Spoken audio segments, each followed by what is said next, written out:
Hello guys! Welcome back para sa 6th episode ng ating video series na step-by-step promotion guide from QS to FAQ. Narito na ang hinihintay ng marami. Sasagutin na natin kung paano nga ba paghandaan ang Non-Classroom Observable Indicators or NCOI para sa New Career Progression Scheme na parehong importante sa promotion on natural vacancy at reclassification of positions. Kaya naman, huwag na nating patagalin pa. Let's go!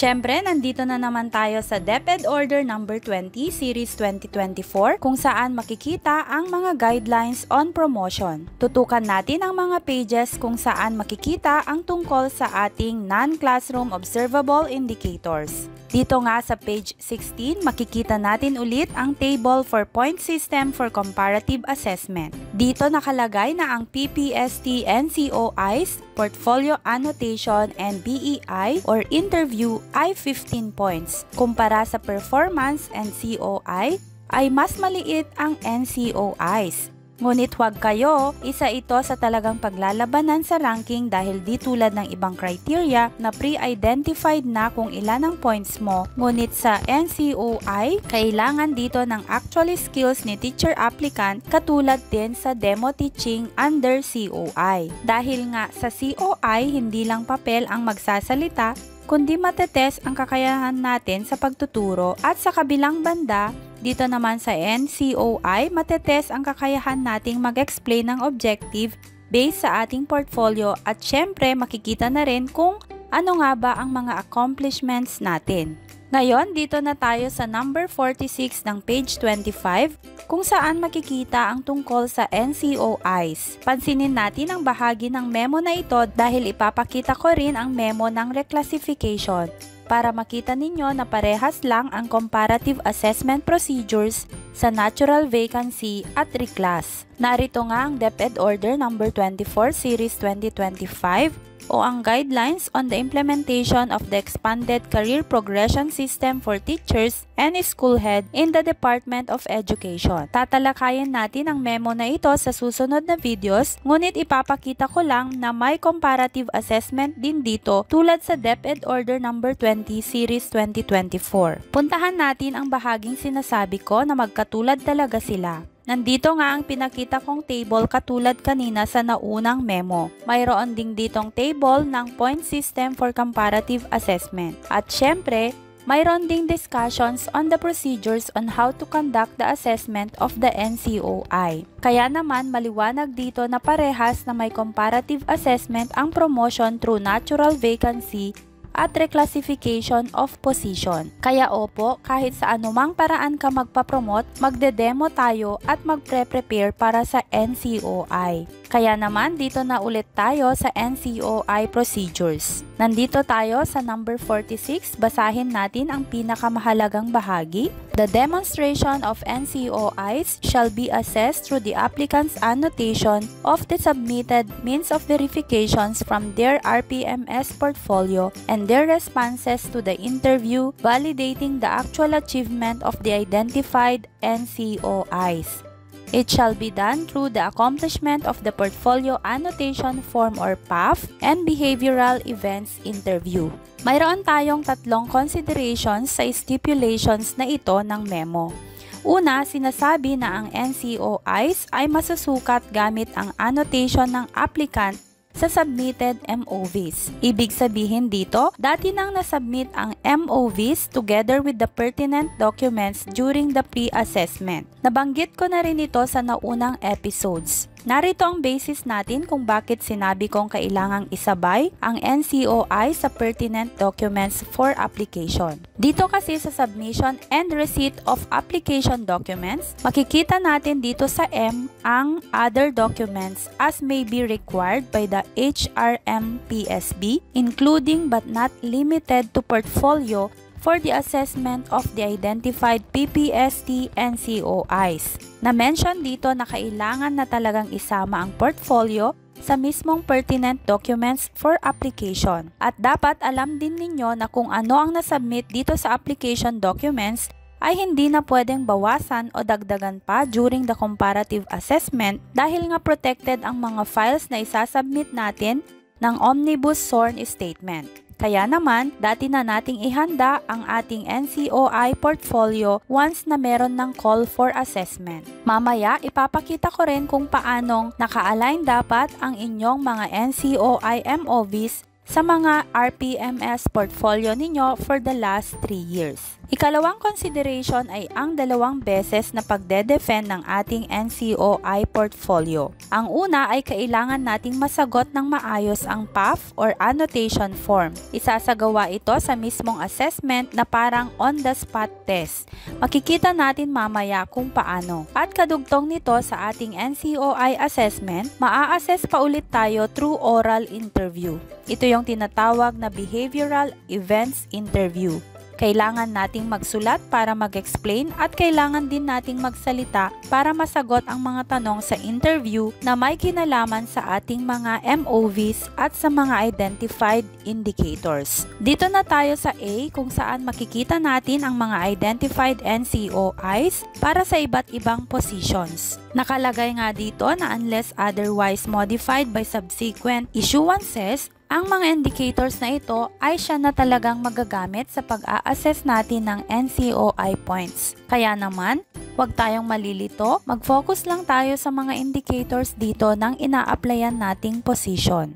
Dito nga sa Table 6A ng PPST Non-Classroom Observable Indicators, makikita ang mga indicators from Teacher 2 to Master Teacher 5. Mapapansin natin ang mga indicators ng Teacher 3 at 4 ay halos parehas. Sa Teacher 7 at MT1 ay parehas na parehas maliban sa dagdag na indicator sa MT1 na ipapaliwanag ko mamaya kung bakit. Ganito rin dito sa MT2 to MT3 halos parehas at dala-dalawa rin ang indicators ng MT3. Bakit nga ba ganoon? Dahil nga po ayaw ng policy na ipilit na na-achieve mo na ang trabaho ng mas mataas na position kung wala ka pa namang trabaho o na-accomplish na program patungkol sa mas mataas na career stage. Halimbawa, ang isang Master Teacher 1 applicant na Teacher 7, ipapakita muna niya ang mga na-accomplish niya bilang Teacher 7 kaya parehas ang Master Teacher 1 at Teacher 7 indicators. Ngunit dahil ang isang applicant ng Master Teacher 1 ay expected na magpapakita ng kakayahan sa instructional supervision dahil isa ito sa mga trabaho ng MT, may dagdag na indicators ang mga MT1 applicant. Ito kasing may isang asterisk ay mga indicators na i-assess sa portfolio annotation.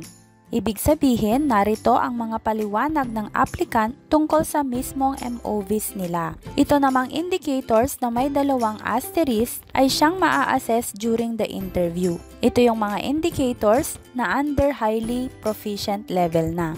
Bigyan ko kayo ng halimbawa. Dito sa naunang indicators, 1.2.2 at 1.2.3, tingnan natin ang pinagkaiba nila sa mismong PPST table ng DepEd Order number 42, Series 2017. Dito kasi makikita lahat ng PPST indicators natin. Ayan, makikita natin dito na ang 1.2.2 ay for proficient teachers. Use research-based knowledge and principles.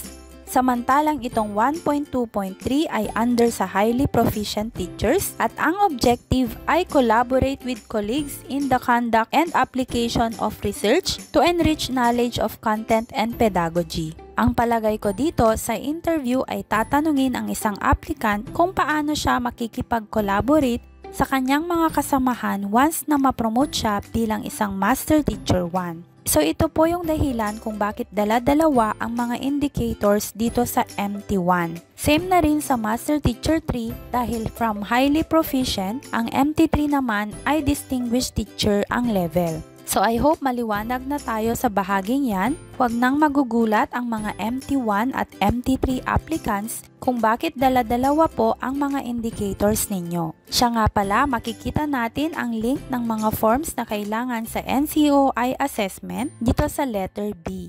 Access daw natin ito sa link na ito. Make sure na naka-DepEd email account ka para ma-access mo ang mga files na ito mula sa DepEd. Ngunit don't worry, magbibigay din ako ng drive link sa ating comment section at description ng video para mas madali mong ma-access ang mga files kung nahihirapan kang isync ang DepEd email mo sa browser mo. Narito pala ang laman ng link na nabanggit ko. Makikita natin ang mga sumusunod na documents or forms. Una, Portfolio Annotation Forms, Annex A. Ito yung mismong sasagutan sa assessment na parang test paper natin. Usually, mga assessors ang magbibigay ng form na ito. Pero magandang aralin na para madali na lang nating sagutan later. Ganito ang itsura niya. Kompleto na dito ang 5 indicators. Di na natin kailangang i-memorize pa ang ating mga 5 objectives. Ikalawang content ng link ay rubrics for the demonstration of NCOI through Portfolio Annotation and BEI, Annex O. Aralin din ito para alam kung paano ka magagraduhan. Ikatlo, rating sheets for Portfolio Annotation and BEI, Annex P. Ito na yung mismong forms na gagamitin ng bawat assessors sa pag-rate sa applicant. Narito po ang halimbawa, merong para sa annotation at para sa interview. Ito yung for annotation ng Master Teacher 1 bilang halimbawa sa inyo. Tandaan pala natin na may iba't ibang forms para sa iba't ibang position. Ito naman ang itsura para sa rating sheets ng interview, for all levels naman ito. Ika-apat, Inter-Assessor Agreement Forms for Portfolio Annotation and BEI, Annex Q. Ito na yung mga final forms na gagamitin para sa points mo for NCOI. Dito kasi pagsasamahin ng mga assessors ang kanilang ratings for you, be it annotation or interview. Ganito ang itsura nito. Magkaiba din ang para sa annotation at interview forms. In fairness, ang daming forms. But anyway, problema na po yan ng ating mga assessors. Ngayon naman, para mas maliwanag kung paano maisagawa ang NCOI assessment, dito tayo sa letter C, Protocols in Administering and Assessing the Demonstration of the NCOIs, General Guidelines. First, mayroong subcommittees na naka-assign sa assessment of NCOIs at dapat umano ay mayroon silang understanding and knowledge of the PPST NCOIs, lalo na sa tools and protocols. Subcommittees shall include subject matter experts on the specialization of the position to be filled. Kaya titingnan din kung ano ang mga major ng assessors, lalo na sa high school, para aligned siya sa mga teachers na ia-assess niya. Second, there shall be 2 to 3 assessors who will assess the applicant's demonstration of NCOIs through PAF and BEI. At dapat hindi umano kamag-anak ng applicant ang kanyang assessors. Third, applicants shall accomplish the PAF and undergo the BEI on the scheduled day of the assessment. So, ibig sabihin, during the assessment talaga yan sasagutan. Fourth, assessors shall individually rate the applicant's responses to the PAF and BEI using the rubrics for the demonstration of NCOIs. And lastly, number 5, an inter-assessor agreement shall be done whereby all the assessors discuss their ratings, the reasons for the rating. In case of different ratings, the observers shall come up with a final rating which is not an average of their individual ratings but a rating based on the reasoned and consensual judgment. Ibig sabihin, hindi i-compute ang average ng mga ratings kundi mag-uusap ang mga assessors kung ano ang ibibigay nilang final rating sa isang aplikante. Dumako naman tayo sa portfolio assessment. First, the HRM-PSB shall identify a designated location, preferably a room. Clear po ito, so the submitted portfolio containing the applicant's MOVs shall be the basis for their annotation.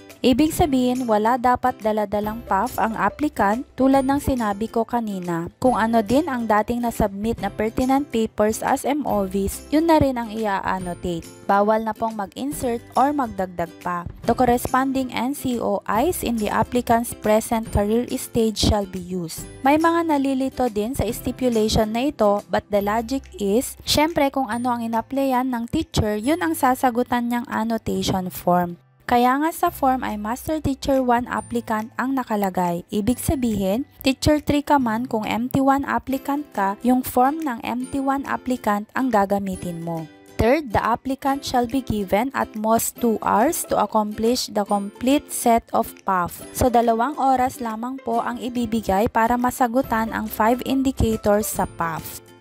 Fourth, pwede umano na hindi in-person ang assessment ng PAF at nandito ang mga procedures. So, syempre, dapat i-assure ng mga assessors na objective pa rin ang pagsagot ng PAF. Lastly, number 5, using the rating sheet for portfolio annotation, assessors shall indicate the rating attained by the applicant. Dito na po mabibigyan ng rating ang mga sinagot ng applicant sa annotation form. Dumako na tayo sa interview portion. Una, dito nakalagay na may procedures ang protocols mula sa RSPI Handbook Volume 1 kung paano ihahanda ng mga assessors ang mga interview questions. Kalawa, the interview shall be used to validate the applicant's responses in the PAF. Ibig sabihin, titingnan ng mga assessors kung gaano katotoo ang mga nakalagay na MOVs at PAF at kung paano ang pagkakaintindi ng aplikante sa bawat objectives. Dito rin sa interview, masusukat ang potential, characteristics or traits, and fitness of the applicant. Ikatlo, the interviewers shall use the STAR, Situation, Task, Action, Results approach to validate whether the key behaviors that are linked to the required competencies have been exhibited by the applicant. Sa STAR, ang S ay situations in which the applicant acted, tasks the applicant faced, actions that the applicant took, and results of those actions. In short, ano at paano rinesolba ng teacher ang isang sitwasyon at ano ang naging resulta nito. Panghuli, number 4, bibigyan ng puntos ng mga assessors ang rating ng naisagawang interview. So sa NCOI assessment, dati nang ipasa ang mga MOVs, hintayin ang comparative assessment, then sasagot tayo on the spot ng annotation form, pagkatapos ay mai-interview tayo. Ngayon naman ay dumako tayo sa computation of points for the NCOI criterion. Points, NCOI equals Portfolio Annotation Score plus BEI score. Ito po yung pinaka-formula on how to compute the NCOI. Tandaan din natin na ang portfolio annotation ay 10 points at ang BEI score naman ay 5 points. So una nating makukuha ang rating ng portfolio annotation and BEI through this formula. Dito natin makikita ang mga highest possible total rating sa iba't ibang career stages. Merong para sa beginning teachers hanggang sa distinguished teachers. Sa interview naman, ang highest possible score ay 12. Sundan lamang ang formula sa mga bahaging ito para makuha ang PA at BEI scores. So kung mayroon tayong PA score na 8.250 at BEI score na 4.583, ang gagawin ay i-add ang dalawa. So ang total NCOI points sa example dito ay 12.83. So out of 15, merong 12.83 points ang applicant. I hope maliwanag na po kung paano makompute ang NCOI points at kung paano natin mapaghandaan ng maayos ang mga documents needed sa ating MOVs. Additional lang guys, nabanggit ko kanina na ang mga MOVs ay pwedeng kunin sa mga RPMS portfolio ng aplikante.